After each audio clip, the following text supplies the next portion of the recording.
Hello guys and gals, me Mudahar, and Apple is basically the Fisher-Price of cell phones. Now ladies and gentlemen, I want to start this video off by saying, yes, Apple is a little bit screwed, alright? It seems like the law, the long arm of the law has finally caught up and has forced them to open their platforms in ways that they never expected.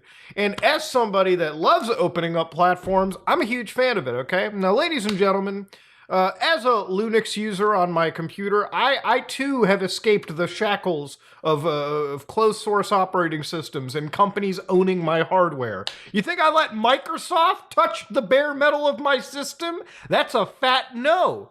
You think that I let Apple touch the bare metal of that MacBook? Yes, because it's Apple. But ladies and gentlemen, when it comes to the cell phone, wars, the iPhone versus Android, I'm still kind of shocked that there are actual legitimate adults my age that somehow care about which device you use, okay?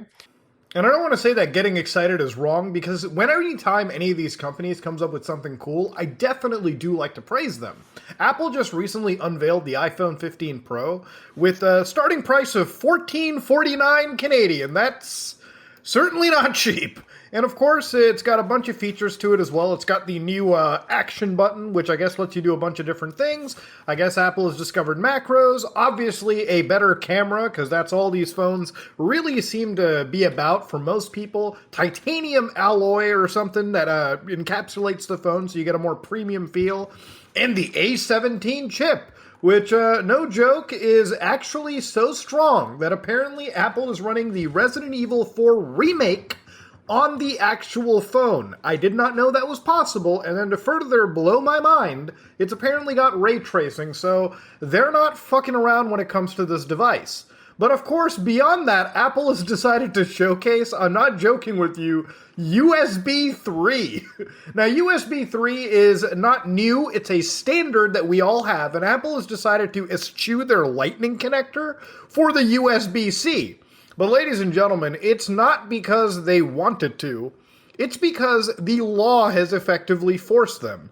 If you've been following Europe, you basically have known that Europe is standardizing USB-C across the board. So if you want to be operating in their country as a smartphone manufacturer, you best catch up to standards. Again, this isn't new innovative tech. This is a standard that they themselves have been using on their MacBooks, on their iPads, and I don't know why it took this long for most modern iPhone devices to have this, but apparently they caught up to it. And thank God, nowhere in this has Apple decided to throw up that they were the ones that created USB-C, and they're the first ones to popularize it. Doesn't seem like there's any Apple revisionism, so God bless there. But of course, this is Apple keeping up to standard, and let's go further into that. There was a little bit of a joke that got passed around on the internet. With iPhone 15's USB-C, the classic, can I borrow iPhone cable flex won't work anymore.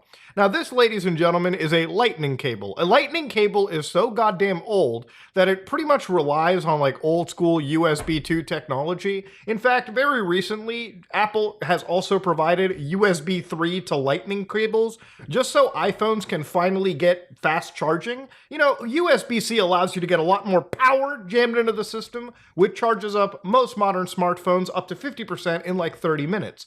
Not something you're really doing with old school USB technology. USB-C is such a great standard that it supports transfer speeds up to 40 gigabits per second, meaning that, that Steam Deck, it has one USB port. Yeah, you can send power back and forth, send HD video up to 4K back and forth, all through one shiny cable. It's truly an advancement. Actually, it's a goddamn standard. A standard that Apple somehow still does not have, even on their most recent smartphone devices.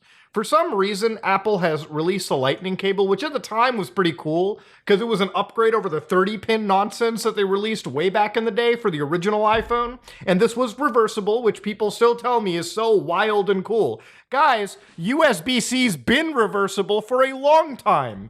USB-C is such a default technology that if you have a PS5, an Xbox Series, a Switch sitting around, you probably have noticed, wow, that cool little oval type USB port. Yeah, that's USB-C. It's a standard, buckos. That's just where the world is working. In fact, a lot of computers, even MacBooks from Apple, have USB-C connectors. You buy an iPad, comes with a USB-C connector. For some reason, Apple had to be forced by the government, the European government, in order to switch their USB ports around to something that's a standard. Now again, there's going to be Apple people in the audience saying, but Muna, how can we let the government control Apple what to do? Isn't that wrong? You know, I'm all for, private companies innovating and doing things above and beyond. But this is Apple literally hanging on to like a decade-old archaic medium just because they can. Just because that's just how they work. By issuing standards that bring them up to the 21st fucking century is not necessarily new. This is just what should happen, okay? Honestly, having one cable for everything is great. But this video isn't about cables. This video is actually about the new chip on the block, a little bit of an update. Now, for those of you who don't know, Apple has full control of the apps you install on their smartphones through the App Store. And it's been a huge issue. Like, if you've been following Apple versus Epic Games, you'll notice that Apple has pretty much stayed on that point. They have wanted to make sure their phones remain safe just by having them control what apps go in and what apps go out. Now, fair warning, before we continue here, there are a lot of tools that people use to install third-party apps onto their phones. One of them is actually AltStore, an application that, I'm not going to go further into that actually. It's a great application that some people use to install things like emulators, third-party tools, delisted applications. But it's not official, okay? Meaning that you have to be tied to a fucking actual Mac in order to run this. Now, Android is a great device where you can just download APK files and install them to your heart's content, okay? And it's mostly like using a PC. As long as you have an installer package, you can just install it on any version of Android without your manufacturer, without anybody telling you not to. There are a lot of steps in between that manufacturers will say, hey, this could involve some viruses getting installed onto your phone. But as long as you agree that you're giving up your safety, you have the freedom to do what you want. With Apple, you have no such choice. Now, despite the amount of propaganda that Apple will pull out of their ass to talk about the threat analysis of sideloading, while Apple is right that absolutely sideloading will allow people to use direct downloads, third-party app stores, and absolutely have 15 to 47 times more infections for some reason. Well, that's more related to Android, as you can see right over here. But when it comes to iOS devices, Apple's description is obviously, since they control the marketplace, they control the App Store, they should be able to vet what is actual malware or what isn't. And the reality of this is, it's very true. Obviously, the App Store is a lot safer than Google Play or anything. But if it's one thing we know about cybersecurity is no matter what, no store is 100% safe. So the reality is, third-party stuff will open you up to malware. If you install some shady application, no shit you're going to get hit. But to understand, as long as you know, and Apple can very easily tell you a million times before you install an application that you are opening yourself up to danger, I think most people will appreciate having more control over the device they buy for $1,000+ than just having it locked down entirely by the company. Once you buy a product for $1,000+, or really any amount, and it belongs to you, I believe you are the full owner of that device. And you should be allowed to do whatever you want. And that's pretty much what I think Apple should be compelled to do, and they are according to these laws. So let's actually look closer to what the DMA is, which is the law that effectively puts Apple into sideloading territory. So in the UK, what's happened is something known as the Digital Markets Act, one that I've actually been following on, and the 6th of September, they've actually started to rule platforms that act as gatekeepers in the digital sector. These are platforms that have a significant impact on the internal market, serve as an important gateway for business users to reach their end users, and which enjoy or will foreseeably enjoy an entrenched and durable position. The Digital Market Act aims at preventing gatekeepers from imposing unfair conditions on businesses and end users, and at ensuring the openness of important services. So this is one that you should absolutely keep in mind, because what the gatekeeper designation has done here is listed, according to their actual definition, Apple as an actual gatekeeper.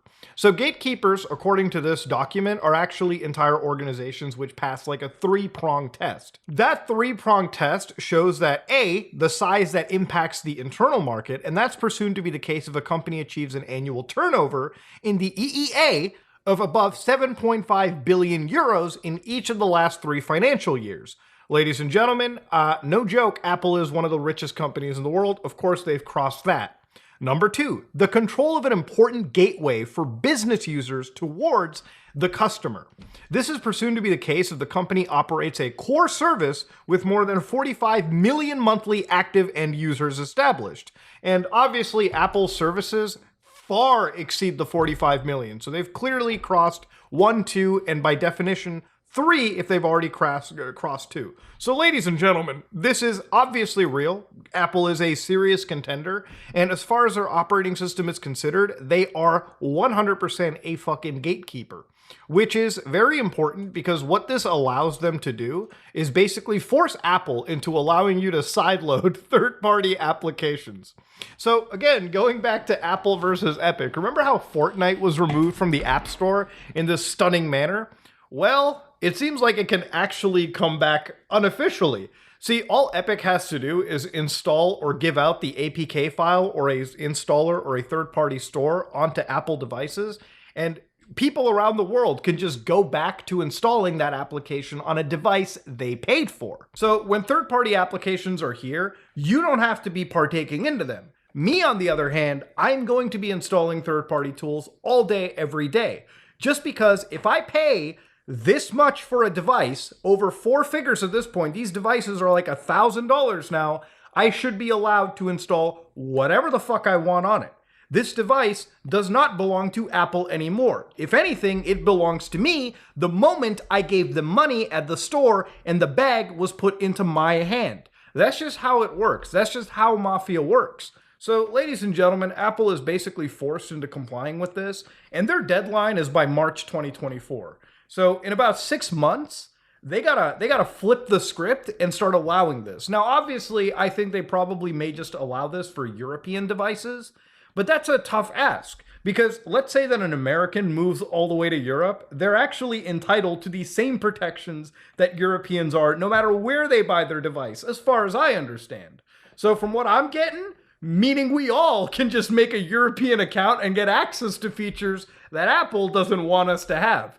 Basically, Apple is screwed because their walled garden is now finally coming to a crumble. You might be like, Muda, but what if Apple doesn't want to partake in this? Well, first off, they could leave the market, which they've already confirmed that they're not going to, because they've, as Lone said, our focus will be how we mitigate these impacts and continue to deliver the very best products and services to European customers. You know why? Because Europe is still one of the largest, consumers of products as well, too. You can't just cut them out. But the actual punishments here are pretty severe. For instance, if they don't fucking adhere to these, actual changes, they have to give up, 10% of their annual turnover, which is, tens of billions of dollars, okay, that they're just pissing away. And then, if they just keep on protesting, 20% for repeated offenses. And then at some point, the EU can literally force Apple to sell off parts of its businesses, just so they can, finally not be a gatekeeper, or prevent them from acquiring new shit in that region. It is actually so fucking fucked. It is literally a mafia towards business companies. And I am all for it, okay? Somebody's got to rein in these big tech companies, and it might as well be the governments that we put into power. That's what they're there for. Now, ladies and gentlemen, Apple is one of those companies where they need to open up a little bit, okay? And this is not something that they would ever have done, okay? For time and time again, Apple has kind of been itching the asshole, kind of been not really goat-seeing, but just sort of poking a little bear anus of openness from time to time. But with this situation coming out, they're pretty much forced to goat-see wide into the land of openness. And once they do that, honestly, the differences between iOS and Android will further eliminate, okay?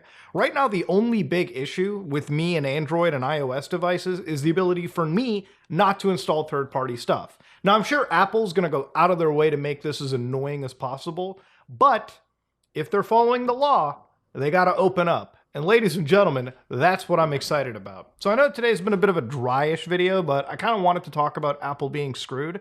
Just because anytime Tim Cook has to cry about this in a pillow, it makes me just that much excited, okay? Ladies and gentlemen, this is me, Mudahar, and if you like what you saw, please like, comment, and subscribe. Dislike it if you dislike it. I am out.